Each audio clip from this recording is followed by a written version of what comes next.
India के prime minister ने UAE का विजिट किया और वहां पे यूएई और इंडिया ने मिलकर एक स्टेटमेंट दी है कि पाकिस्तान को कहा गया है कि क्रॉस बॉर्डर टेररिज्म के ऊपर काम करें, इसको रोकें। मैं समझता हूं इंडिया ने एक बहुत स्मार्ट मूव की है। अब यूएई की स्टेटमेंट आना कोई मजाक नहीं है, और दूसरा मुल्क जो उनके साथ खड़ा होगा यूएई के साथ, वो सऊदी अरेबिया होगा। UAE and India are becoming very good partners, और यूएन में भी इंडिया की जो कोशिश है कि इंडिया के लिए सिक्योरिटी काउंसिल में एक परमानेंट पोजीशन मिले, the most vocal supporter is United Arab Emirates. इनकी काफी जुगलबंदी चल रही थी। केस जो ओपन हुआ है इंटरनेशनल कोर्ट के लिए हुआ है, ये लद्दाख के लिए हुआ है, जहां पाकिस्तान को बुलाया जाएगा कि अगर आप कहते थे कश्मीर को खुद मुख्तारी दें, आपने इस वक्त किस हैसियत में चाइना को दिया है? आपको पता है, अगर आप कुछ 70-80 साल पहले चले जाएं तो दुबई की जो करेंसी थी, उसकी खुद currency was rupee.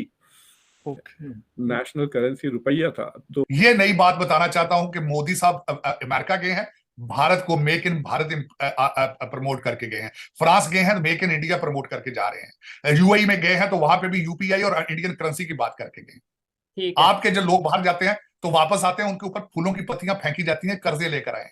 India, you are our doctor, you are our psychiatrist. हम नफ्सियाती मरीज बन गए, हम बीमार हो गए।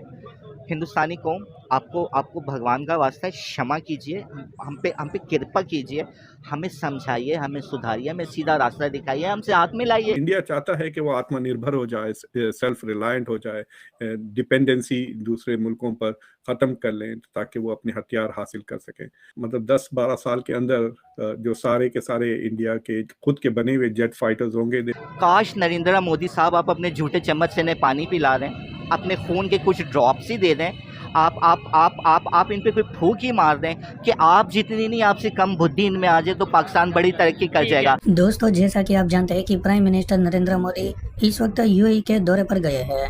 वहां पर न सिर्फ इंडिया और यूएई के बीच कई महत्वपूर्ण डील साइन हुई, जिसमें खास बात यह रही कि अब यूएई भारत के साथ रुपये में ट्रेड करेगा, जिससे पाकिस्तान को झटका तो लगा। लेकिन अब इंडिया और यूएई की तरफ से जो स्टेटमेंट आया है, उसको सुनकर के पाकिस्तानी मीडिया की रातों की नींदें उड़ गई है।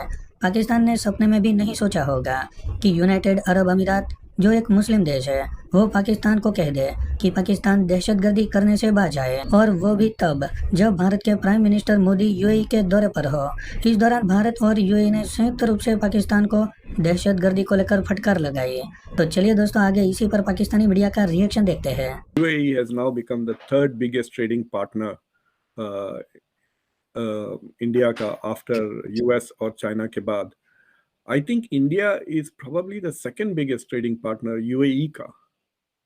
तो so for each other they are very important, और इनकी स्ट्रेटेजिक ताल्लुकात भी है। अगर आप I2U2 को देखें so there are some strategic partnership.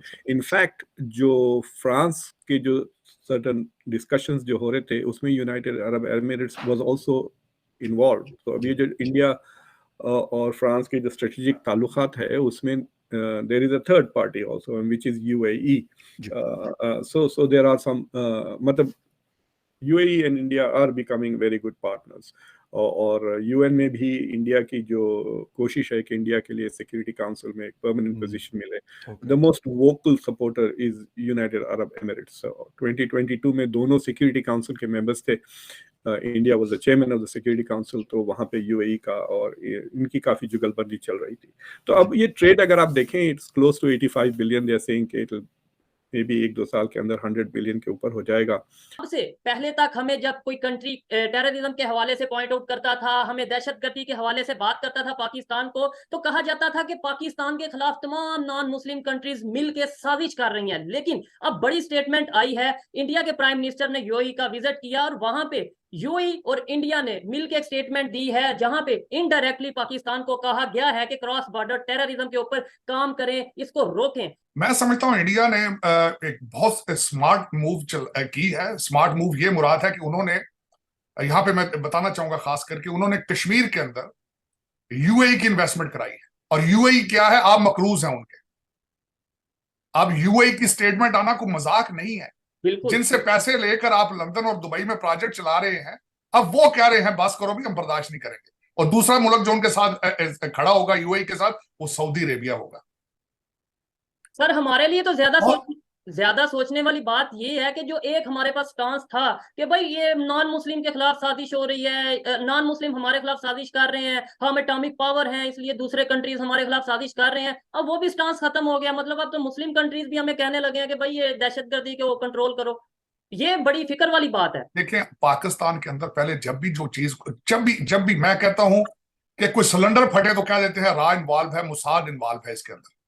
कोई गैस का सिलेंडर फटता है किसी रेस्टोरेंट में, किसी चौक में, कहते हैं कि ये लग रहा है कि इजराइल ने साजिश की है, रा ने साजिश की है, क्योंकि उन्होंने किसी ना किसी को ब्लेम करना होता है सिवाय अपने आप को। और जिस तरह मैं बता रहा था कि उसका हल इंडिया ने निकाल लिया है कि उन्होंने कश्मीर में और सारी इन्वेस्टमेंट्स जो करा दी है सऊदी अरेबिया और यूएई की, जो आपको कर्ज देते हैं, जो आपको कर्ज के तोहफे देते हैं, जो आप तोहफे लेकर आते हैं, कहते हैं कि जी हमने कौम को तोहफा दिया है कर्ज का, तो अब उनसे कराई इन्वेस्टमेंट ताकि आपको आपके ऊपर प्रेशर आ सके।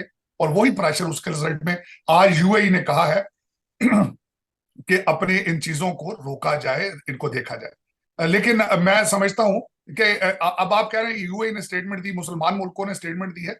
7 मुसलमान मुल्कों ने मोदी साहब को हाईएस्ट सिविलियन अवार्ड पहले दिए। बिल्कुल, आपको पता होगा, ये आज की बात नहीं है, दर्जन से ज्यादा कंट्रीज ने उनको हाईएस्ट सिविलियन अवार्ड दिए हैं, जिनमें मेजॉरिटी मुस्लिम कंट्रीज हैं और ज्यादा मशरके वुस्ता की स्टेट्स जो हैं। रिसेंटली इजिप्ट ने अवार्ड दिया, रिसेंटली कुछ टाइम पहले, 1 हफ्ता 2 हफ्ता पहले।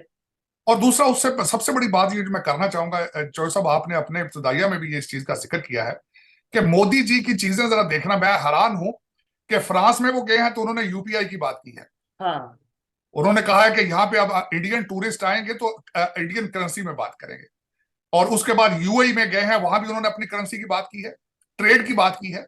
100 बिलियन से ज्यादा ट्रेड उनका टारगेट है। 85 बिलियन पे वो आज वैसे ही खड़े हैं। 85 बिलियन डॉलर का ट्रेड यूएई के साथ, छोटा सा यूनाइटेड अरब एमिरेट्स के साथ, और जहां जाते हैं। और दूसरा, अपने डायस्पोरा को प्रमोट करते हैं। फ्रांस के अंदर गए हैं, मेक इन इंडिया, ये उनका फोकस था उसके ऊपर। और उस आपने देखा होगा 3 आप डोजें जो ली हैं वो मेड इन इंडिया हैं। और उसके बाद जो वो वहां से राफेल तैयारे हैं वो भी ज्यादा मेड इन इंडिया होंगे। उससे पहले अमेरिका गए थे, जेट टेक्नोलॉजी जो संबल जेट इंजन होंगे वो मेड इन इंडिया होंगे। अब मैं उस पर यही कहूंगा, मेरे आपसे बल्कि क्वेश्चन है ये चौधरी साहब, आपने आज तक, आज की डेट तक किसी पाकिस्तानी लीडर के मुंह से सुना है मेक इन पाकिस्तान? आपने किसी लीडर के मुंह से सुना है लेट्स डिजिटाइज पाकिस्तान? किसी लीडर ने आज तक ये चीखते हैं कि टैक्स लोग नहीं देते, टैक्स लोग नहीं देते, तो यहां पे यूपीआई के बराबर कोई चीज आप बना लें ताकि लोग डिजिटाइज हो जाए और हर चीज रैकेट के ऊपर आ जाए। ब्राजील कॉपी कर रहा है भारत के यूपीआई सिस्टम। इस वक्त 330 बैंक हैं ये भारतीय जो यूपीआई इस्तेमाल कर रहे हैं। 10 इंटरनेशनल कंट्रीज हैं जो इस वक्त यूपीआई इस्तेमाल कर रहे हैं, या जिनमें इंडियन करेंसी के साथ। लेकिन आपकी ये क्या वजह है? 10 शायद ऑफिशियली यूज कर रहे होंगे जहां पे यूज किया जा सकता है यूपी, लेकिन मैं भी देख रहा था ऑलमोस्ट 30 से 40 कंट्री हैं जहां पे बात हो रही है, जिनमें बड़े बड़े कंट्री हैं। सर यूएई की बात करें, ओमान, सऊदी अरेबिया, इसके अलावा मलेशिया है, हांगकांग, जापान, बेल्जियम और स्विट्जरलैंड, कतर, इस तरह के बहुत से ऐसे लंबी लिस्ट है। तो ये आपको नहीं लगता कि इंटरनेशनल लेवल पे वैल्यू बढ़ती जा रही है इंडियन रुपी की? या अगर यूपीआई की बात